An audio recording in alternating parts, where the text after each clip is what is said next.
Agora eu vou conversar com o nosso amigo Hugo Lemos, nessa reta final do Ponto de Vista, para a gente trazer as informações dos números da Covid-19, da pandemia aqui no município de Quixeramobim. Meu amigo Hugo já está por aqui. Bom início de semana, Hugo. Seja bem-vindo mais uma vez, mais uma segunda-feira. E os números da Covid em Quixeramobim, na região centro do estado. Boa tarde. Boa tarde, Elistênio. Boa tarde a todos. É uma grande alegria estar por aqui. A gente que tentou fazer um espaçamento maior aí com a questão dos números, mas a realidade que a gente está vivendo não nos permitiu, e o nosso envolvimento e a nossa responsabilidade com tudo isso que está acontecendo fala sempre mais alto, e aqui estamos nessa segunda trazendo aí para a gente entender um pouco mais e a gente tentar colaborar com as autoridades, colaborar com as pessoas, que o nosso objetivo é fazer com que as pessoas tenham dados reais, sem esse monte de fake news, sem esse monte de informações erradas, duvidosas. Então a gente tenta esclarecer para que as pessoas possam agir da melhor forma possível. Nosso trabalho aqui não é para defender A ou B, mas trazer os dados com fidelidade, para que assim cada um possa agir de uma forma consciente, contribuindo com o nosso município. Então vamos aos números, vamos saber como é que está. Como você sabe, a gente faz a leitura detalhada de Quixeramobim, depois a gente chega à região centro do estado, vamos saber como é que está o nosso município, como é que foi o nosso comportamento na última semana que passou. Vamos lá, na tela da Sertão TV, os números. Você, Hugo. Bom, ela está indo lá na frente, eu vou falar um pouco sobre esse dado. 6.037 casos confirmados, nós chegamos à marca de 6.000 rápido, né? Muito rápido. Altas, né? 5.366. Óbitos, são 180 óbitos, infelizmente uma marca bastante alta, né, no nosso município. Daqui a pouco a gente vai ver um pouco como é que esses números vão se comportar. E aí, então, distribui por semana aí, Hugo, pra gente. Isso. Então os óbitos por semana continuam altos, né, entre 8 e 11, né, as últimas 4 semanas a gente teve números entre 8 e 11, e a última semana 9 óbitos no nosso município, infelizmente. Bom, aqui a gente traz, Estênio, um triste número, né? Nós chegamos à última semana, foi com a semana com o maior pico que nós tivemos. Como eu disse algumas semanas atrás, não dá para a gente determinar onde é o pico, porque a gente tem que segurar. Se a gente soltar tudo, se a coisa não tiver freio, o pico ele vai ficar cada vez mais longe. Então a gente vê esses números cada dia serem maiores. Então a gente chegou a uma semana com o maior número de casos registrados, 420 casos, e consequentemente a maior média móvel já registrada para Quixeramobim nesse período, que é de 70 casos diários. Gente, volta um pouquinho, desculpa. Só o Hugo já falou, nós tivemos, para deixar bem claro, né, na última semana, esse é um dado muito importante, foi a semana com o maior registro de casos desde o começo da pandemia, e faz a média alta. O Hugo juntou as duas telas, né? Esse dado vermelhinho é a média alta, né? É a média de 70 casos por dia nós tivemos na semana passada, não é isso, Hugo? Isso, justamente. Então, justamente, dada essa situação, com certeza que, e levando em consideração esse dado, que é muito importante na tomada de decisões, né, Hugo? Sobretudo do comitê, eu acredito que esse número foi levado bastante em consideração na hora de tomar a medida que nós estamos vivendo hoje, né? Justamente, porque se você tem 420 casos, né, a cada semana que vai, se você não toma uma atitude, ocorre que acontece em municípios vizinhos, como os nossos aqui do lado, como Quixadá, por exemplo, que você tem uma explosão que chegou, e ainda Quixadá continua em alta, né, com mais de 700 casos ativos. Então, é preciso a gente fazer alguma coisa, e por isso o lockdown, e dessa vez um lockdown de verdade, né, um lockdown total, com bancos, com tudo, e assim, para tentar fazer essa freada. Agora precisa da nossa participação, da nossa compreensão sobre isso. Sem dúvida. E aí você fala sobre essa aceleração da contaminação a cada 1.000 casos. Explica como é que é isso, Hugo. Pronto, olha, nós tivemos o primeiro caso no dia 5 de abril do ano passado. Levaram 100 dias para os primeiros 1.000 casos, que foi justamente dia 14 de julho. Do 1.000 para 2.000, levaram 45 dias. Foi na hora do pico do ano passado, né? O pico do ano passado. Então, De 100 acelerou, levou só 45. E aí veio o controle, depois de agosto, né, do dia 28 de agosto em diante, novembro, dezembro, e nós levamos 156 dias para atingir 3.000 casos. 156 dias, que foi mais 1.000. E aí, quando começou em fevereiro, né, que começou a segunda onda, foram 64 dias, olha como foi mais rápido, para 4.000, foram 23 dias para 5.000 e foram 17 dias para 6.000 casos. Esse é um dado importante para a gente analisar, que a gente mostra como a segunda onda foi muito pior do que a primeira, né, Hugo? Justamente. E se a aceleração continuasse, se a gente não tivesse lockdown, em menos de 10 dias a gente ia ter mais 1.000 casos, certo? Então, se a cada semana você tem 420 casos, como a gente teve, em 2 semanas você tem 800 e pouco, ou seja, em pouco mais de 15 dias você tem mais 1.000 casos. Então, por isso que essa análise é importante, gente, para a gente ver como é que realmente está a nossa situação e para você ver a aceleração dessa quantidade de casos que a gente teve, de 1.000 casos, né? E o tempo que a gente levou para esse registro. Vamos continuar vendo as imagens e o Hugo analisando esses números aqui do município de Quixeramobim. E a testagem, é impressão minha, Hugo, bateu os 1.000 pela primeira vez? Bateu, não pela primeira vez, mas já 1.000, mas é um número maior, né? Ele já tinha 1.000 e pouquinho, mas são 1.000 testagens por semana. E o que mais chama a atenção é que todo dia dá mais confirmado do que descartado. Como aí você vê a soma da semana, 40% está dando confirmado, enquanto 35% descartado. Nós temos 266 aguardando, ou seja, mais da metade dessas pessoas estão aguardando, muito provavelmente dará positivo. Então, gente, é um número bastante específico, são 1.055 testes. Desses testes, 40% foram positivos ao longo da semana, que deu um total de 420, ou seja, a testagem é muito importante para a gente identificar esses casos, né? E ela dando alta, assim... E assim, quanto mais alta, melhor. Se a gente está fazendo a testagem, está registrando, como a gente sempre bateu, né? Hoje a testagem não é mais um problema. A testagem, ela está fluindo, né? E a gente torce até que lá na frente a vacinação seja como a testagem. No começo, a testagem tinha dificuldade de teste. E agora a gente tem dificuldade de vacina. E a testagem está fluindo. Então, se Deus quiser, quem sabe com o tempo, a vacinação seja fluida, como a testagem é hoje. E aí vamos aos casos ativos, Hugo Lemos, saber como é que está a situação da nossa cidade. E aí a gente está quase chegando nos casos ativos do ano passado, que o pico foi 580, a gente chegou a 527 durante a semana, mas aí com as altas a gente fecha a semana com 580, mas sobe um alerta, porque se eu tenho uma taxa de 1,2, isso quer dizer que nós vamos ter uma taxa, esses 480 podem contaminar mais 480 e um pouquinho, talvez 500, 520, então assim, é muito preocupante, né? É muito preocupante essa nossa situação. Bom, e aí a gente chega a essa distribuição, o Hugo vai explicar pra gente como é que funciona essa distribuição. Esses são dos casos hospitalizados, são pessoas que estão com o vírus ativo, mas que estão em hospitais. Como é que está essa distribuição aqui nos bairros e no distrito, Hugo? Conta pra gente. Bom, então a gente está aí, como você está vendo, né, são os casos, os bairros que tem pessoas que estão nos hospitais. Então, hoje o bairro que tem mais gente hospitalizada é o do Caxias, com 6 pessoas, seguido Monteiro Moraes com 4, depois... Com 3 pessoas no hospital, nós temos Damião Carneiro, o Centro, a Sede Rural e o Salviano Carlos. Com 2 pessoas no hospital, nós temos a Maravilha, São Miguel, Edmilson Corrêa, José Machado e Antônio Cisnando. E com 1 pessoa no hospital, nós temos Conde Esperança, Uruquê, Paus Brancos, Belém, Passagem, José Aurélio Câmara, Cangati e Jardim Norte 1. São 40 pessoas hospitalizadas no dia de hoje, Alexandre. E essa é a distribuição aqui pelo município de Quixeramobim. Esse número 6, onde é, Hugo? Duque de Caxias. Duque de Caxias. Então tem 6 pessoas da região do Duque de Caxias que estão aí internadas. É o bairro aqui do município, juntando distrito e bairro, com mais pessoas que estão internadas nesse momento. E aí como é que está a questão dos casos ativos por bairro, que são as pessoas que estão em isolamento em casa, né? Qual é o bairro que hoje está liderando, infelizmente, esse número? A gente tem, embora o Salviano Carlos venha configurando agora, né, porque antes a gente teve um bom tempo o Edmilson Corrêa com o maior número de casos.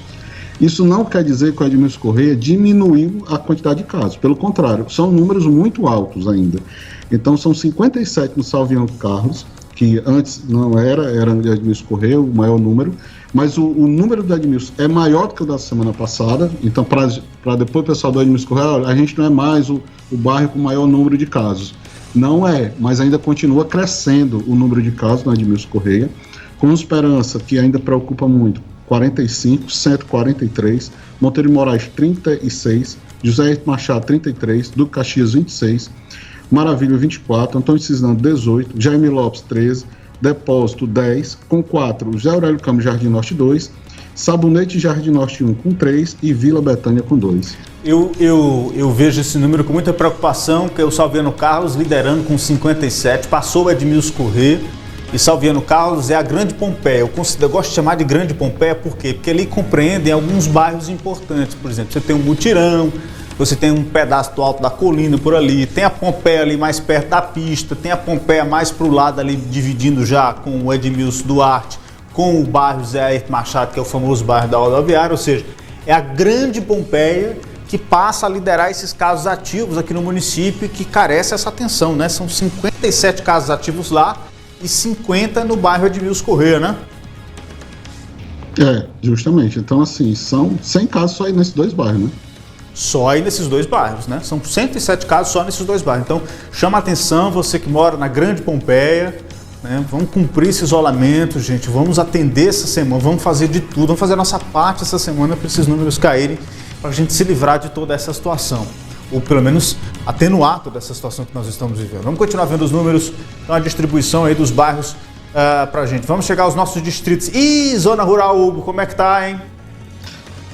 Zona Rural, a sede rural, como nós temos aí 10 ativos, a sede rural sempre é essa mais próxima, e aí sempre configura com bastante casos. Damião Carneiro, que há algum tempo tem muitos casos, 8 em Damião Carneiro, Uruquê 7, 5 em São Miguel, 5 em Paus Brancos, Berilândia 4, Encantado 4, Cangati 3, Belém, Manituba e Lacerda com 2. Você veja que praticamente todos os distritos têm casos hoje.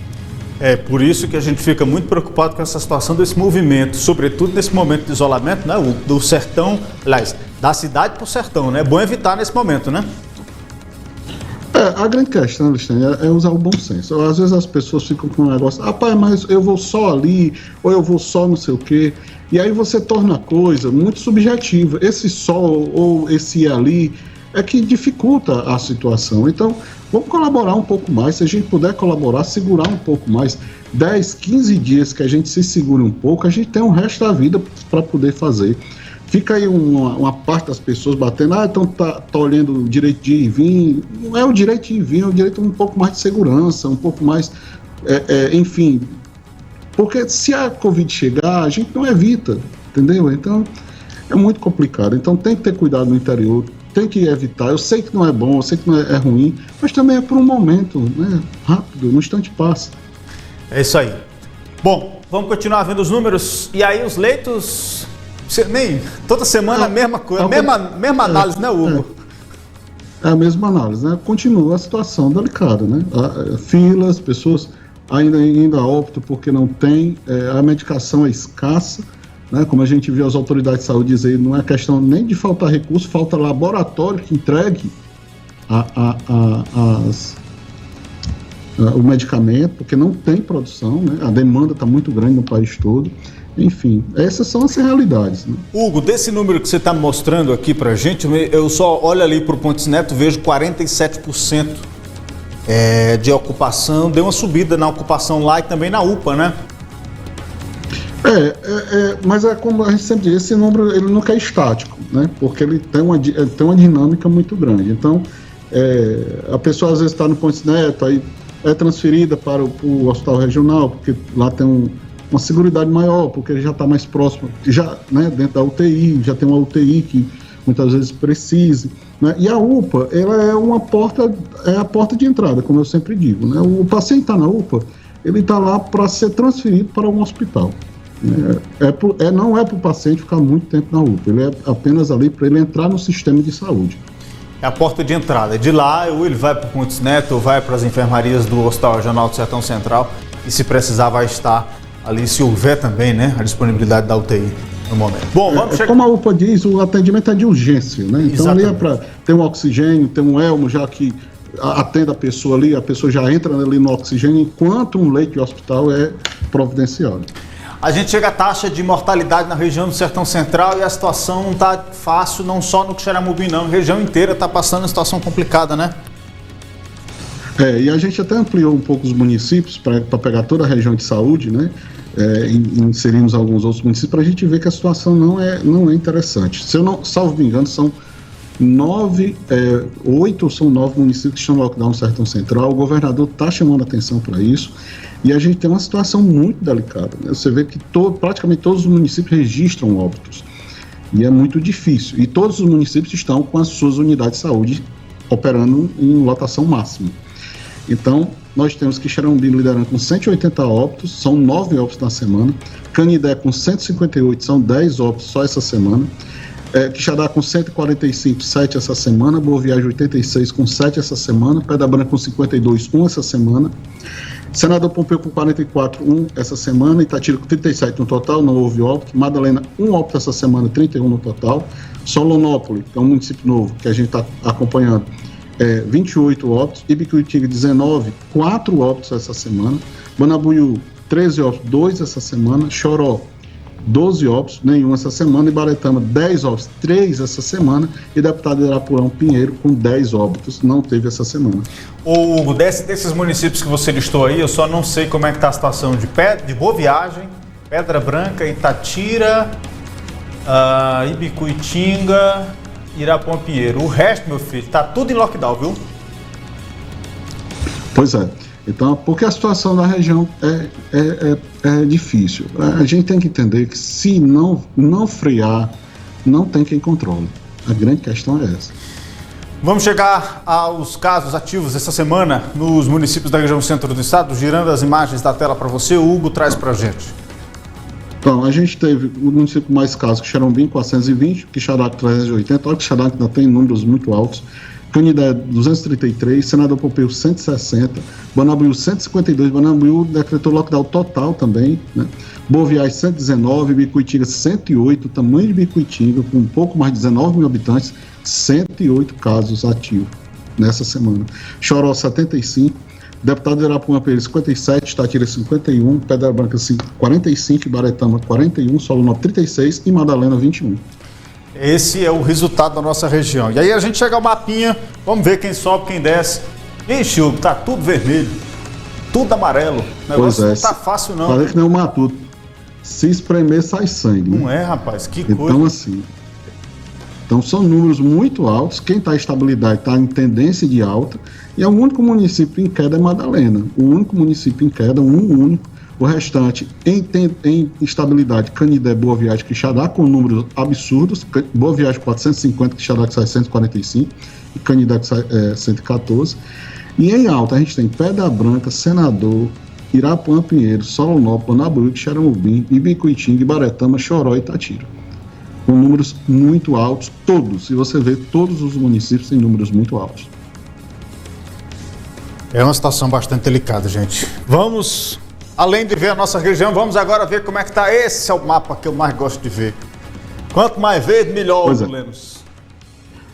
Agora nós vamos tomar como base, né, da vacinação a segunda dose, que é quem realmente, efetivamente está vacinado e está imune, né, graças a Deus, com relação à Covid-19. A gente está vendo aí países como Israel, como os Estados Unidos, como o Reino Unido, que já estão vacinando aí cerca de 60% da população, já estão liberando máscara, já estão liberando as pessoas para circular livremente, as atividades estão voltando ao normal, porque a solução é a vacina.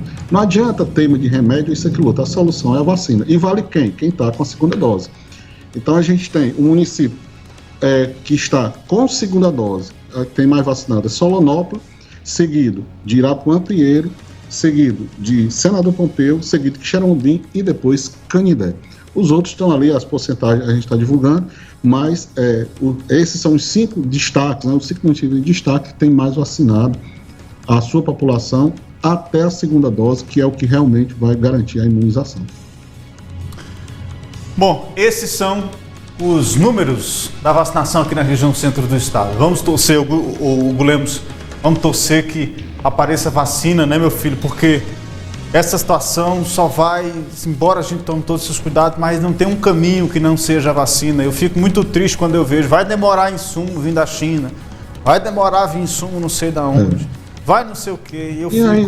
E ainda ficar essa discussão tola disso, daquilo. Eu digo tola porque é uma discussão que não leva a nada. Pegar as duas vertentes, a pessoa que defende a economia, a pessoa que defende a saúde, vamos se juntar e vamos tentar. A gente não viu até hoje esse pessoal, essas lideranças se juntarem e dizer assim, vamos tentar resolver a situação? Vamos tentar resolver? Então, por exemplo, essa questão de lockdown aqui que Xeramobim, ela foi no comitê que tem diversos setores lá, indústria, comércio e tudo. Quando se apresenta a situação do município, o comitê, e é isso que a gente está vendo na rua, dificilmente você vê uma pessoa dizer que é contra o lockdown. Assim, que eu digo assim, tem gente que não concorda, que acha ruim, isso, aquilo, outro, mas pelo menos diz assim, não, é o jeito, porque a gente está vendo que está morrendo gente todo dia, a gente está vendo que os casos estão subindo a toda hora, está se vendo a situação da UPA, está se vendo isso, aquilo, outro. Então, o que precisa é a gente ter essa união e deixar ideologia, partido político, tudo de lado para tentar resolver a nossa situação. Tentar resolver. E qual é a solução? Para quem pensa em economia e para quem pensa na saúde, é a vacina. Quer o povo trabalhando no meio da rua? Vacina. Quer o povo fazendo uma coisa e outra? Vacina. Não tem jeito. Está aí os outros países aí que priorizaram a vacina, que se organizaram, que estão vacinando, está voltando a coisa normal, está se liberando tudo. Amanhã eu vou conversar aqui no programa com um cearense lá de Baturité, da região do Maciço, que ele está lá nos Estados Unidos, está vacinado, e ele vai mostrar para a gente amanhã, pelo exemplo do que ele está vivendo lá nos Estados Unidos, como é que está a situação lá nos Estados Unidos. É os repórteres tirando as máscaras, é o pessoal flexibilizando o uso de máscara, é a vida voltando ao normal nos Estados Unidos. É claro, é a maior potência do mundo, tem o maior dinheiro do mundo, corre dinheiro frouxo lá. Agora, a gente poderia estar numa situação bem melhor. Quantas e quantas vezes a gente viu na semana passada, recusa de vacina, a empresa oferecendo a vacina e chega a ser inacreditável o que a gente vê, né? A tema, assim, a máxima da coisa não é evitar. Se bateu muito no Brasil sobre medicamento, né? Medicamento. Eu não estou nem discutindo aqui a eficácia, mas o certo não é você medicar uma doença. O certo é você evitá-la. E se evita com vacina. Não tem o que discutir. Então, o cara poderia estar buscando o medicamento, isso, aquilo, outro, mas ele não poderia estar recusando vacina, porque o caminho é esse. O caminho é esse. Não tem como. Porque não adianta remediar. Não adianta remediar. Tem que vacinar, porque aí é a prevenção. É a saúde básica. Né? É isso aí. É isso que tem que se fazer. Então, eu espero que a população entenda o que nós estamos vivendo. Eu acredito que 80% está compreendendo, está vendo que a gente está vendo nas ruas realmente... Adesão assim, significativa, né? Tem uma adesão significativa. A pessoa pelo menos está dizendo assim, eu conversei com o comerciante dizendo assim, eu nunca tive tanto cliente vindo a óbito. Então, entendendo que é preciso, por mais doloroso que seja.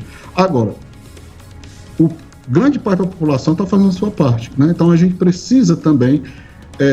dos governos, aqueles responsáveis, né, adiantar a vacinação, adiantar o que é preciso ser feito, ter esse recurso, porque, enfim, a gente só vai sair disso se a gente for dessa forma.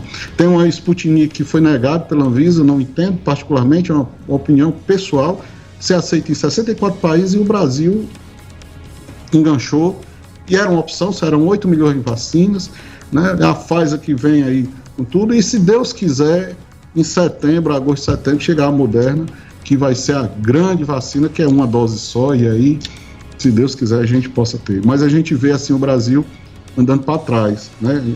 Nós temos, você falou aí muito bem que nos Estados Unidos tem